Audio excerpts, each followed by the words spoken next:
Remember when American car design was all about tail fins, chrome, and dreams of a space-age future?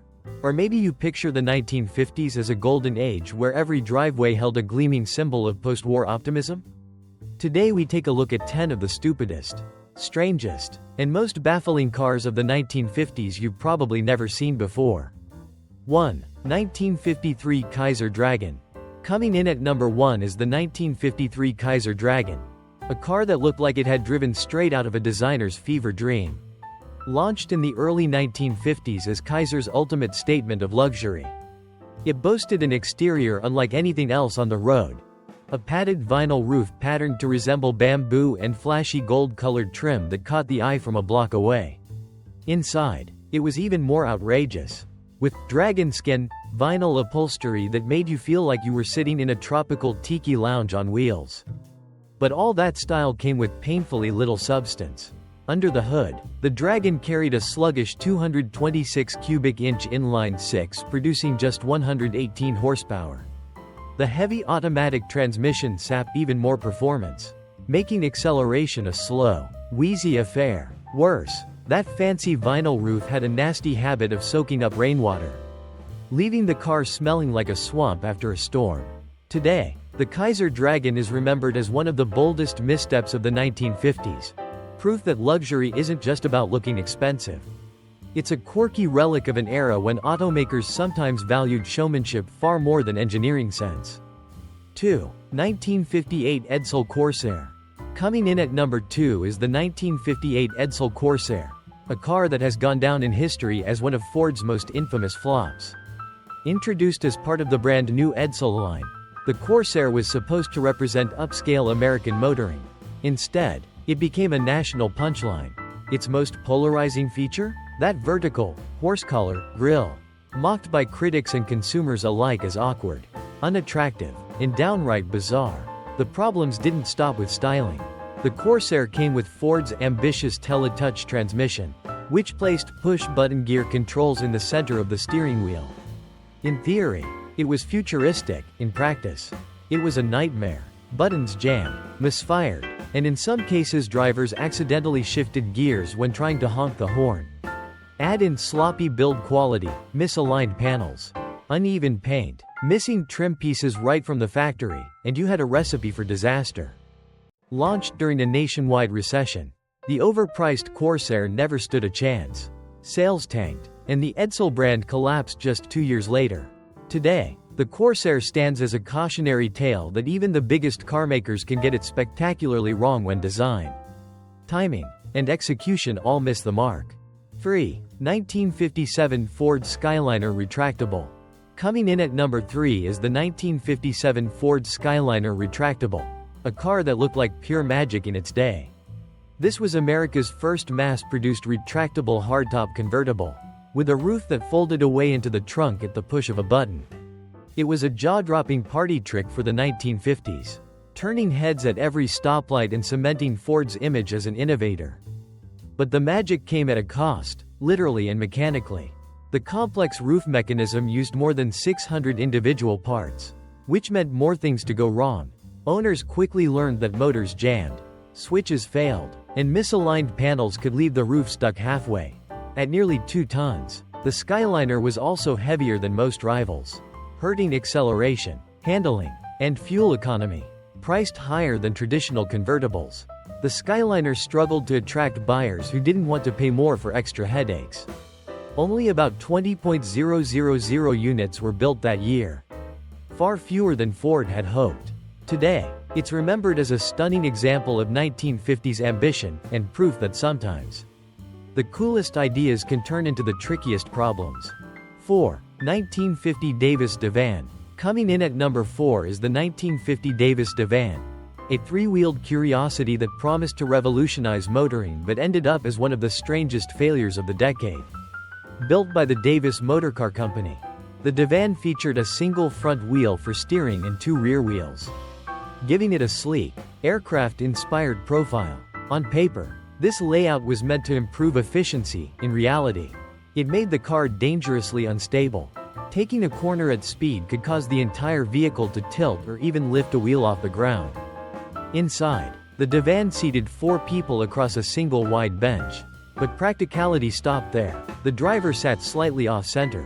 The dashboard was almost non-existent, and creature comforts were few. Even the windshield wipers required manual operation. Under the hood, a modest 4-cylinder engine delivered just 40 horsepower, leaving the divan slow and jittery on open roads. The real downfall came from its creator, Gary Davis, who overpromised and under-delivered.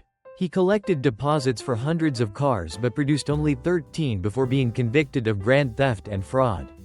Today, the Davis divan survives as a bizarre relic, a reminder that bold ideas need more than showmanship to succeed. 5. 1955 Dodge La Femme. Coming in at number 5 is the 1955 Dodge Lane Femme, Detroit's most heavy-handed attempt to design for women. Based on the custom Royal Lancer, it wore sapphire white and heather rose paint with matching interior fabrics, plus a floral patterned tapestry that looked more boutique than boulevard.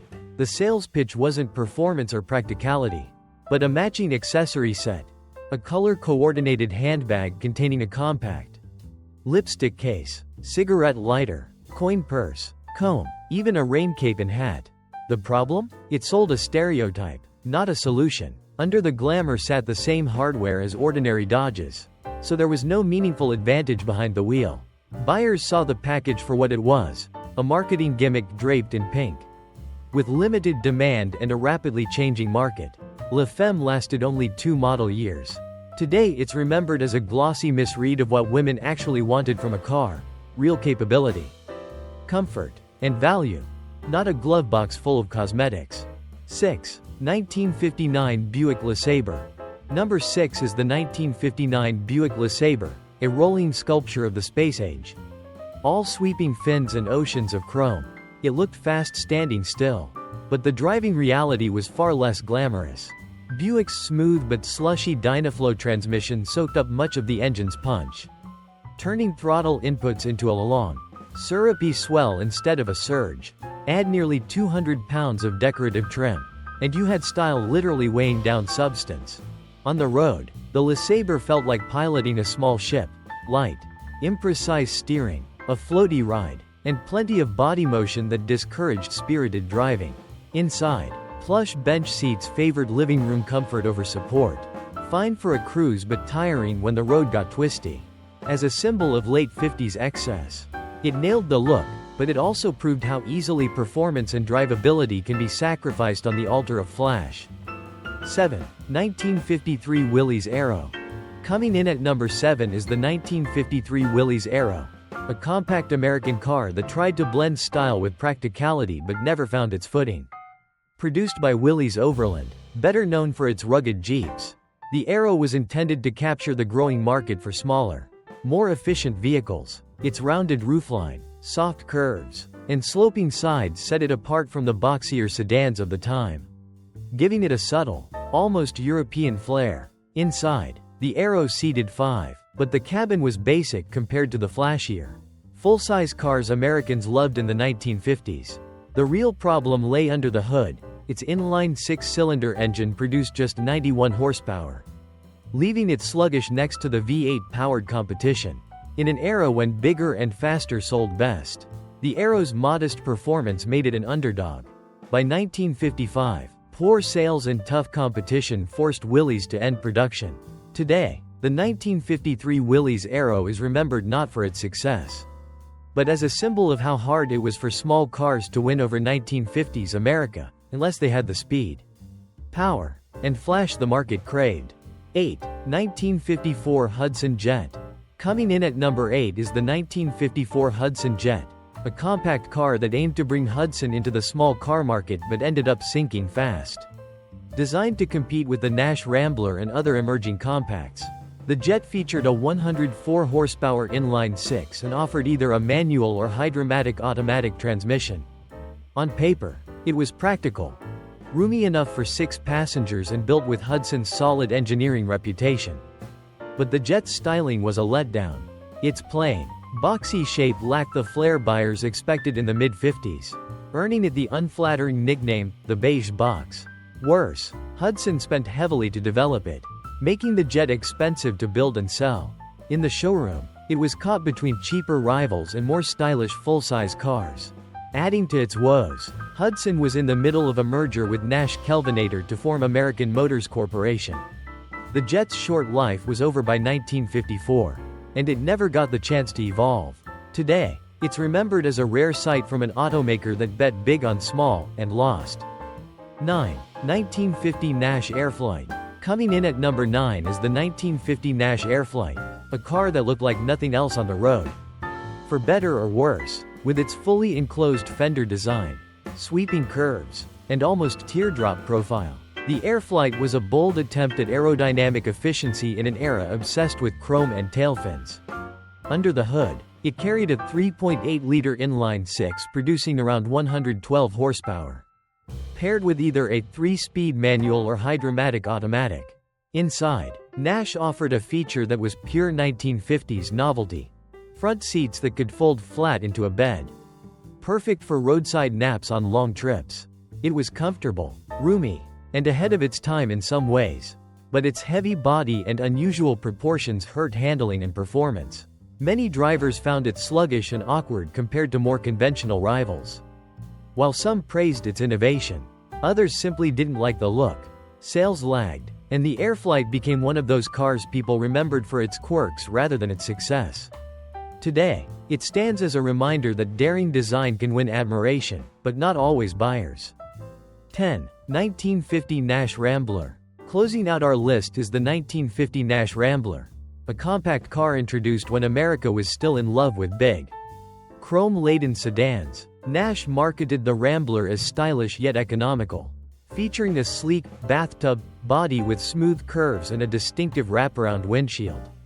Its small size made it easy to maneuver, and the inline-6 engine delivered a modest 82 horsepower, fine for city cruising but far from thrilling on open highways. Inside, the Rambler was comfortable for 4, but cargo space was limited, and the lightweight body made it feel nervous at higher speeds. Drivers often complained about its struggles on steep hills or when carrying a full load.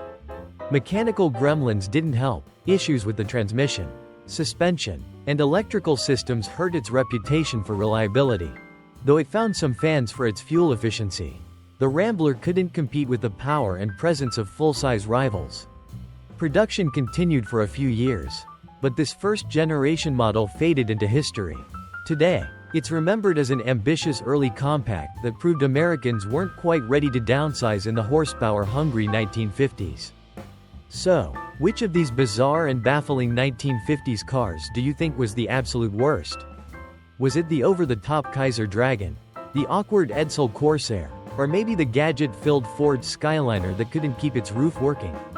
Drop a comment below and share your pick, and any memories you have of seeing these oddballs on the road. If you enjoyed this nostalgic ride through one of the most colorful decades in American automotive history, make sure to like, subscribe, and join us next time as we explore more fascinating relics from the past.